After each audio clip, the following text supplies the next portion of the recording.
রাধে রাধে বন্ধুরা, রাধারানীর পরিবারে তোমাদের সকলকে স্বাগত। আজকে আবার চলে এলাম আরেকটি রেসিপি নিয়ে। আজকে তোমাদের সাথে আমি শেয়ার করব মালাই কেকের রেসিপি।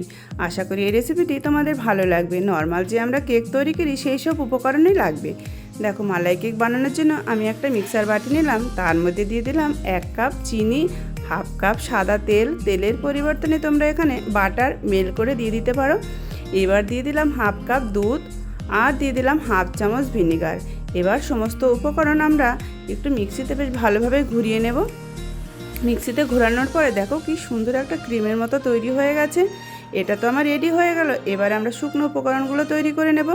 এই দেখো, নিয়ে নিলাম একটা বাটি আর চালনি। এবারে আমি আজকে 1 কাপ ময়দার কেক তৈরি করব। তার জন্য দিয়ে দিলাম 1 কাপ ময়দা আর দিয়ে দিলাম 1 চামচ বেকিং পাউডার, হাফ চামচ বেকিং সোডা আর 1 চামচ গুঁড়ো দুধ দিয়ে বেশ ভালোভাবে চেলে নিলাম। চেলে শুকনো উপকরণ ভালোভাবে একটু মিক্স করে নিলাম। তারপরে এই যে আমরা চিনি, তেল, দুধ যে মিশ্রণটা তৈরি করেছিলাম সেটা দিয়ে বেশ ভালোভাবে আমরা কেকের ব্যাটারটা তৈরি করে নেব। এই দেখো, কেকের ব্যাটারটা কিন্তু আমার সুন্দরভাবে বেশ তৈরি হয়ে গেছে। এর ঘনত্বটা এরকম হবে, খুব পাতলাও না খুব ঘনও না। এইবার কেকটা আজকে আমরা তৈরি করব একটা ননস্টিকের প্যানের মধ্যে। তার মধ্যে আমরা একটা কাগজ পেতে একটু তেল ব্রাশ করে এবারে কেকের ব্যাটারটা ঢেলে দিলাম। ঢেলে একটু সুন্দরভাবে ট্যাপ করে নেব যাতে ভেতরে কোনো হাওয়া না থাকে। এবার দেখো, কেকের ব্যাটারটা আমার ঢালা হয়ে গেলে এবারে আমরা এই ননস্টিকের প্যানটা একটা লোহার তাওয়ার উপরে বসিয়ে দেবো। ডাইরেক্ট কিন্তু আমরা গ্যাসের চুলায় বসাবো না।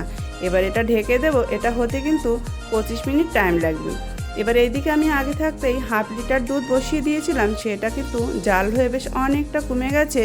এখন এই দুধের মধ্যে দিয়ে দিলাম 3 চামচ গুঁড়ো দুধ আর দিলাম পরিমাণ মতো চিনি। দিয়ে বেশ ভালোভাবে আমরা এটাকে জাল করে সুন্দর একটা ক্রিম তৈরি করে নিলাম। এই দেখো, এটা কিন্তু হয়ে গেছে। এবার এটা নামিয়ে নেব, ঠান্ডা হলে আরও ঘন হয়ে যাবে। এখন আমরা এই দেখো, কেকটাও তৈরি হয়ে গেছে। কেকটা একটা কাঁটা চামচের সাহায্যে আমরা দেখে নিলাম। এবার কেকটাকে আমরা নামিয়ে নেব। কেকটা নামিয়ে ঠান্ডা করে তারপরে একটা কাঁটা চামচের সাহায্যে আমরা কেকটাকে বেশ সুন্দরভাবে ফুটো ফুটো করে নেব, যাতে এই যে আমরা ক্রিমটা তৈরি করেছিলাম এই ক্রিমটা সুন্দরভাবে কেকের ভেতরে ঢুকে যায়। এই দুধের মালাইটা এবার আমরা উপরে দিয়ে বেশ সুন্দরভাবে সাজিয়ে দেব। এই দুধের মালাইটা একটু বেশি করে দিলে কিন্তু স্বাদটা দারুণ হয়। আমার মালাইটা একটু কম হয়ে গেছিলো, তার জন্য কিন্তু অতটা ভেতরে ঢোকেনি। তোমরা একটু মালাইটা যতটা বেশি দিতে পারবে ততটা কিন্তু ভালো হবে। এবার দেখো, মালাইটা সাজিয়ে দেওয়ার পরে ওপর দিয়ে আমি একটু বাদাম কুচি আর একটু চকো চিপ সাজিয়ে দিলাম। এটা অপশনাল, তোমরা দিতেও পারো নাও দিতে পারো। এবার দেখো, মালাই কেকের রেসিপি কিন্তু আমার পুরোপুরি রেডি হয়ে গেছে।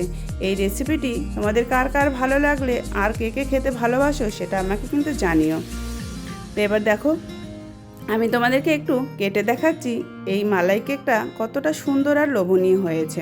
তোমরা দেখে নিশ্চয়ই বুঝতে পারছো, আমার আর বলে বোঝানোর দরকার নেই।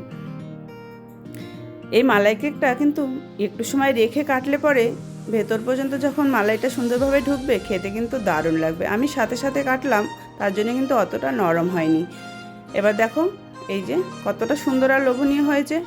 এই মালাই কেকের রেসিপি তোমাদের কার কার ভালো লাগলো আমাকে কমেন্টে জানিও। এই রেসিপিটি যদি তোমাদের ভালো লাগে লাইক শেয়ার কমেন্ট করো। আর এরকম নিত্য নতুন রেসিপি পাওয়ার জন্য আমার চ্যানেলটিকে সাবস্ক্রাইব করে রাখার অনুরোধ রইল। আজ তাহলে আসি বন্ধুরা, দেখা হবে আবার আরেকটি রেসিপি নিয়ে। রাধে রাধে।